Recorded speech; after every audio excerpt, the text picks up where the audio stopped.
Last கிளாஸ்ல face 1ல முடிச்சோம் இல்லையா? ஸோ இப்போ ஃபேஸ் 1ல வந்து என்னென்ன ஆக்டிவிட்டீஸ்லாம் பண்றோம் அப்படின்றத வந்து பார்க்கலாம். ஸோ ஃபேஸ் 1ல என்ன பண்றோம் அப்படின்னா, select the vXrail hardware and physical network infrastructure that best aligns with your business and operational objectives. இதுதான் வந்து பார்த்தீங்கன்னா, ஃபேஸ் 1ல பண்ண போறோம். ஸோ இத வந்து பார்த்தீங்கன்னா, ஒரு 5 கேட்டகரியா வந்து நான் பிரிச்சிருக்கேன். ஸோ ஃபர்ஸ்ட் வந்து பார்த்தீங்கன்னா, vXrail கிளஸ்டர் அண்ட் நோட்ஸ். சரிங்களா?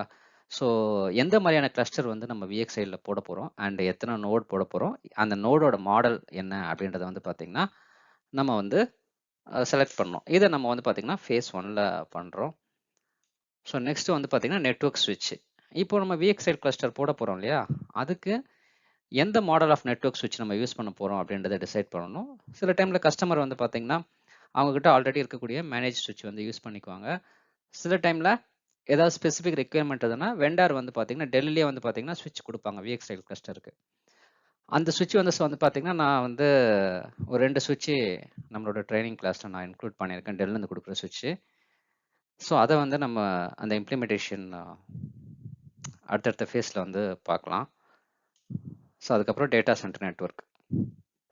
இப்போ எனக்கு நோடு கிளஸ்டரு நெட்வொர்க் ஸ்விட்ச் எல்லாம் டிசைட் ஆயிடுச்சுன்னா எந்த டேட்டா சென்டரில் போட போகிறேன்.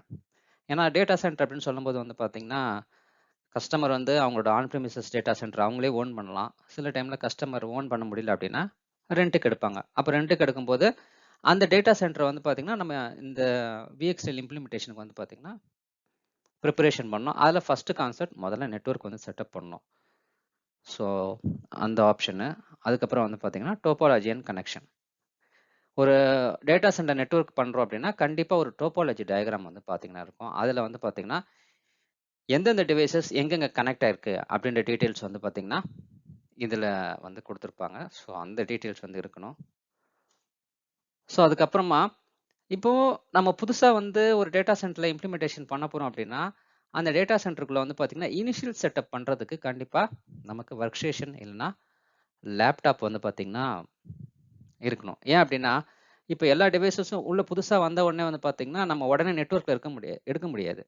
இனிஷியலாக வந்து பார்த்தீங்கன்னா டிஃபால்ட் ஐபி அட்ரஸ் அதில் ஒன்று கான்ஃபிகர் ஆகிருக்கும். அதை வந்து பார்த்தீங்கன்னா அந்த டேட்டா சென்டருக்குள்ளே போயிட்டு ஒரு லேப்டாப் வச்சோ இல்லை ஒர்க் ஸ்டேஷன் வச்சோ அதை கனெக்ட் பண்ணி அந்த இனிஷியல் கான்ஃபிகரேஷனை அதுக்கப்புறம் நம்ம என்ன பண்ணோம், நம்மளோட நெட்வொர்க் ஏற்ற மாதிரி நம்ம அதை கான்ஃபிகரேஷன் சேஞ்சஸ் பண்ணாதான் நம்ம ரிமோட்லேருந்து அதை சப்போர்ட் எடுத்து பண்ண முடியும். சரிங்களா? அதுக்கு வந்து பார்த்தீங்கன்னா லேப்டாப் யூஸ் பண்ண போகிறோமா இல்லை ஒர்க் ஸ்டேஷன் யூஸ் பண்ண போகிறோமா அப்படின்றத வந்து பார்த்தீங்கன்னா பண்ணணும். ஸோ மோஸ்ட்லி வந்து பார்த்தீங்கன்னா அந்த லேப்டாப்ஸ் அதிகமாக வந்து இன்சைட் டேட்டா சென்டர் வந்து பார்த்தீங்கன்னா இந்த இனிஷியல் செட்டப்புக்கு ப்ரிஃபர் பண்ணுவாங்க. ஸோ அடுத்தது அவுட் ஆஃப் பேண்ட் மேனேஜ்மெண்ட். இது வந்து பார்த்தீங்கன்னா ஆப்ஷனல் தான். இது எதுக்காக அப்படின்னா நம்மளோட சர்வரில் வந்து பார்த்தீங்கன்னா டிராக்னு சொல்லிட்டு ஒரு கான்செப்ட் இருக்கு இல்லையா? அதாவது எப்படின்னா என்னோட சர்வர் வந்து பார்த்தீங்கன்னா என்னோட மேனேஜ்மெண்ட் சர்வரால் ஐபியால் என்னால் சர்வர் ரீச் பண்ண முடியலன்னு வைங்க. அப்போ நம்ம என்ன பண்ணுவோம், டிராக் வழியாக கனெக்ட் பண்ணி அந்த சர்வரோட ஸ்டேட்டஸை செக் பண்ணுவோம் இல்லையா? ஸோ இதை வந்து பார்த்தீங்கன்னா ஒரு தனி சுவிட்சில் போடுவாங்க. ஏன் அப்படின்னா எனக்கு நான் எப்போ டிராக் வழியாக என்னோட சர்வரை வந்து நான் கனெக்ட் பண்ணுவேன் அப்படின்னா நார்மலாக ப்ரொடக்ஷன் ஐபியால் என்னால் சர்வர் ரீச் பண்ண முடியல. ஸோ அப்படின்றப்போ நான் வந்து அந்த சர்வரை டிராக் வழியாக ரீச் பண்ணேன் அப்படின்னா அது செப்பரேட் சுவிட்சில் இருந்துச்சுன்னு வைங்களேன். ஏன்னா ப்ரொடக்ஷன் சுவிட்ச் அஃபெக்ட் ஆயிடுச்சுன்னா கூட நமக்கு சில டைமில் சர்வர் கனெக்ட் பண்ண முடியாது. ஸோ அதனால் வந்து பார்த்தீங்கன்னா இதை வந்து பார்த்தீங்கன்னா செப்பரேட்டாக ஒரு மேனேஜ்மெண்ட் சுவிட்சில் வந்து பார்த்தீங்கன்னா இந்த டிராக் கனெக்டிவிட்டிலாம் வந்து கொடுத்துருப்பாங்க. ஸோ அதை தான் வந்து பார்த்தீங்கன்னா அவுட் ஆஃப் பேண்ட் மேனேஜ்மெண்ட் அப்படின்னு சொல்லுவாங்க.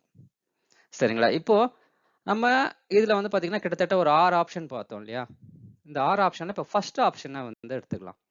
ஸோ என்ன அப்படின்னா vXrail கிளஸ்டர் அண்ட் நோட்ஸில் நம்ம வந்து இந்த ஃபர்ஸ்ட் ஃபேஸில் அந்த ப்ரிப்பரேஷன் வைஸ் வந்து பார்த்தீங்கன்னா நம்ம என்னெல்லாம் பண்ணணும் அப்படின்றத வந்து பார்த்தீங்கன்னா நெக்ஸ்ட் இதில் எக்ஸ்பிளைன் பண்ணுறேன்.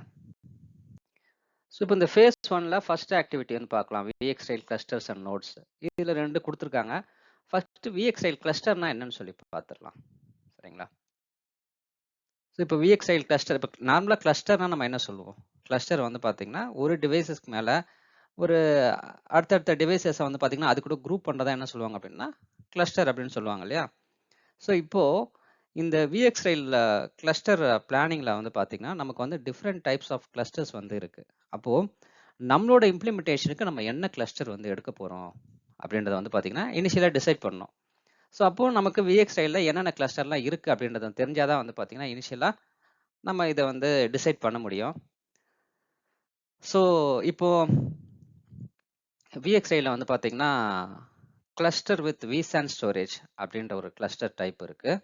ஸோ அடுத்ததாக வந்து பார்த்தீங்கன்னா டைனமிக் கிளஸ்டர் அப்படின்னு சொல்லிட்டு ஒரு கிளஸ்டர் டைப்பு. அடுத்ததா vSAN ஸ்ட்ரெச்டு கிளஸ்டரு, அதுக்கப்புறம் 2 நோட் கிளஸ்டரு, அதுக்கப்புறம் கிளஸ்டர் வித் சேட்டலைட் நோட். இந்த மாதிரி வந்து பார்த்தீங்கன்னா ஒரு 5 டைப் இருக்கு. இந்த 5 டைப்ல நம்மளோட இம்ப்ளிமெண்டேஷனுக்கு வந்து நம்ம இந்த ட்ரைனிங் பொறுத்த வரைக்கும் பார்த்தீங்கன்னா கிளஸ்டர் வித் vSAN ஸ்டோரேஜ் தான் நம்ம யூஸ் பண்ண போகிறோம். ஆனால் அதுக்கு முன்னாடி இந்த 5 ஆப்ஷனையும் வந்து பார்த்தீங்கன்னா நம்ம வந்து தெரிஞ்சுக்கணும். ஏன் அப்படின்னா நம்ம போகிற இடத்துலலாம் வந்து பார்த்தீங்கன்னா அதாவது எந்தெந்த என்விரான்மெண்ட் சப்போர்ட் பண்ண போகிறோமோ அங்கே வந்து கிளஸ்டர் வித் vSAN ஸ்டோரேஜ் மட்டும்தான் இருக்குன்னு சொல்ல முடியாது இல்லையா? அங்கே வந்து பார்த்தீங்கன்னா டைனமிக் கிளஸ்டர் இருக்கலாம், சில இடத்துல ஸ்ட்ரெச்டு கிளஸ்டர் இருக்கலாம். அப்போது அது நம்ம சப்போர்ட் பண்ணணும் அப்படின்னா நமக்கு இதுலேயும் வந்து பார்த்தீங்கன்னா நாலேஜ் இருக்கணும். ஸோ அதனால் நான் என்ன பண்ண போகிறேன் அப்படின்னா இந்த 5 ஆப்ஷனையும் வந்து பார்த்தீங்கன்னா பேசிக்கான இன்ஃபர்மேஷன், அதாவது இந்த ஆப்ஷன்னா என்ன அப்படின்றத வந்து இப்போ எக்ஸ்பிளைன் பண்ண போகிறேன். பட் நம்ம இந்த லேப் பார்க்க போகிறோம் இல்லையா இந்த ட்ரைனிங்கில். ஸோ அது வந்து பார்த்தீங்கன்னா கிளஸ்டர் வித் vSAN ஸ்டோரேஜ் தான் ஃபுல் ஃப்ளெஜ் டீட்டெயிலாக வந்து பார்க்க போகிறோம். சரிங்களா? ஸோ இப்போ இந்த vXrail கிளஸ்டர் வந்து பார்த்தீங்கன்னா மொத்தம் 5 டைப்ஸ் பார்த்தோம் இல்லையா? ஸோ அதில் ஃபர்ஸ்ட் டைப் வந்து cluster with vSAN storage. So இது வந்து பார்த்தீங்கன்னா ஸ்டாண்டர்ட் கிளஸ்டர் அப்படின்னு சொல்லுவாங்க. சரிங்களா? ஸோ vXrailோட பர்பஸ் என்ன அப்படின்னா vSANோட க்ளோஸாக இன்டெகிரேட் ஆகி ஒர்க் ஆகணும் அப்படின்றத பேஸ் பண்ணி தான் வந்து பார்த்தீங்கன்னா இந்த ஹார்ட்வேரே VMwareோட கோஆர்டினேட் பண்ணி ரிலீஸ் பண்ணாங்க. சரிங்களா? இது வந்து vSANக்காகவே ரெடி பண்ண ஒரு ஹார்ட்வேர். ஸோ அப்படின்றப்போ இது வந்து என்ன சொல்லுவாங்க அப்படின்னா ஸ்டாண்டர்ட் கிளஸ்டர்னு சொல்லுவாங்க. அதில் வந்து பார்த்தீங்கன்னா ஹார்ட்வேர் வந்து vXrail, அதில் vCenter போட்டுட்டு அப்புறம் vSAN வந்து பார்த்தீங்கன்னா அதில் இருக்கக்கூடிய லோக்கல் ஹார்ட் டிஸ்கையை யூஸ் பண்ணி vSAN வந்து கான்ஃபிகர் பண்ணுவாங்க. இது ஸ்டாண்டர்ட் கிளஸ்டர். ஸோ இது இல்லாமல் இன்னும் ஒரு 4 கிளஸ்டர் இருக்கு. அந்த 4 கிளஸ்டர் வந்து என்னென்ன அப்படின்றத வந்து பார்த்தீங்கன்னா அடுத்தடுத்த ஸ்லைட்ஸில் பார்க்கலாம்.